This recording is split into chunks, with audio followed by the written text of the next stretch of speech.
অন্যরকম গল্প, অন্যরকম অনুভূতি। আজকে গল্পটি সত্যি অন্যরকম। শুনুন। স্যার, একজন ভদ্রমহিলা এসেছেন। বললেন, আপনার মা। বলে দাও আমি অফিসে নেই। কিন্তু স্যার, আমি তো বলেছি আপনি অফিসেই আছেন, সেজন্যই ডাকতে এসেছি। শফিকুর, তুমি আসলে একটা আহাম্মক। আমাকে না জানিয়ে আমার কোনো ব্যাপারে তথ্য দিলে পরের বার থেকে বসের কাছে কমপ্লেন দেব। বিষয়টা মাথায় থাকে যেন।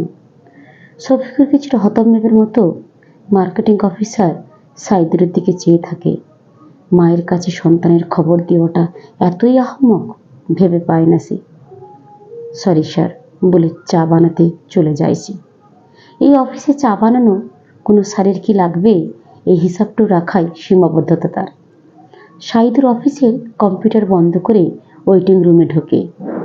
সোফায় এক কোণে জড়সড় হয়ে বসে আছে তার মা সায়রা বানু আর 17 বছরের ছোট ভাই মিনারুল। কেমন আছো জিজ্ঞাসা করার সাহস তার নেই। পোষা প্রাণীটির মতো পায়ের পাশে গিয়ে শুধু চুপচাপ বসে রইল। মা একটাবার দীর্ঘ নিঃশ্বাস ছাড়লেন। মাসে মাসে ছোট ভাইয়ের কাছে টাকা পাঠিয়েই দায়িত্ব পালন হয়ে যায় বাবা। ধরা পড়া চোরের মতোই সাইদুর জবাব দেয়, আসলে অফিসে এত কাজের চাপ মা, ঈদে যে বাড়ি যাব, খামখা কাজ বন্ধ করে লাভ আছে বলো?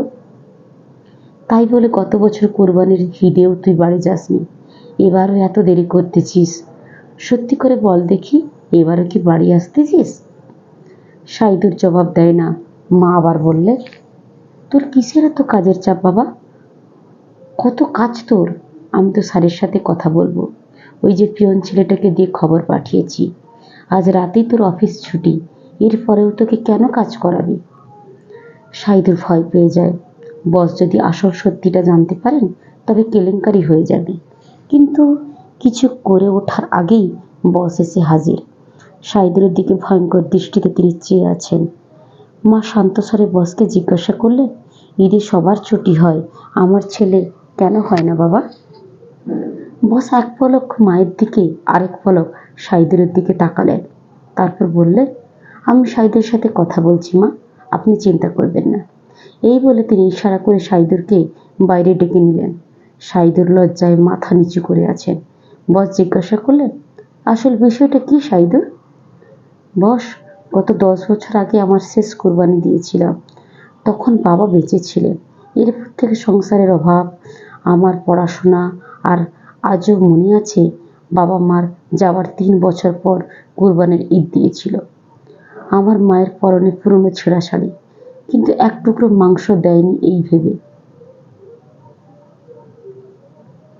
যে কি এই ভেবে আব্বা হয়তো একটা টাকা পয়সা রেখে গেছে, কিনে খেতে পারবো। আমি মাকে শুধু স্বয়ং রান্না করতে দেখেছিলাম তার আড়ালে কান্নায় ভেসে যাওয়া চোখের পানি। সেদিন থেকে স্বপ্ন দেখি চাকরি পেয়ে কোরবানির ছাগল কিনব। কিন্তু চাকরি জীবনের 2.5 বছর পার হয়ে গেলেও পরিবারের খরচ সামলে একটা কোরবানির ছাগল কিনতে পারিনি। নিজের কাছে খুব অসহায় লাগে স্যার। বস স্থির হয়ে দাঁড়িয়ে আছেন। খানিকটা সময় কিছু একটা ভেবে পকেট থেকে হাতড়ে 6,000 মতো টাকা বের করে সাইদুরের হাতে গুঁজে দিয়ে বললেন, এই টাকাটা তোমার ভাই হিসেবে ঈদ বোনাস দিলাম, মায়ের সাথে ঈদ করো। আমিও ছাপোষা কর্মজীবন মানুষ, তবে পরের বছর বসকে বলে অফিস থেকে আমরা কুরবানির আয়োজন তো করতেই পারি। আমরা স্টাফরা একটু একটু করে টাকা জমাবো। যাও, মায়ের পছন্দ মতো মাংস কিনবে। সাইদুর অবাক হয়ে বসের দিকে তাকায়। নিজেকে নিমন্ত্রণ করতে না পেরে বুকে জড়িয়ে ধরে।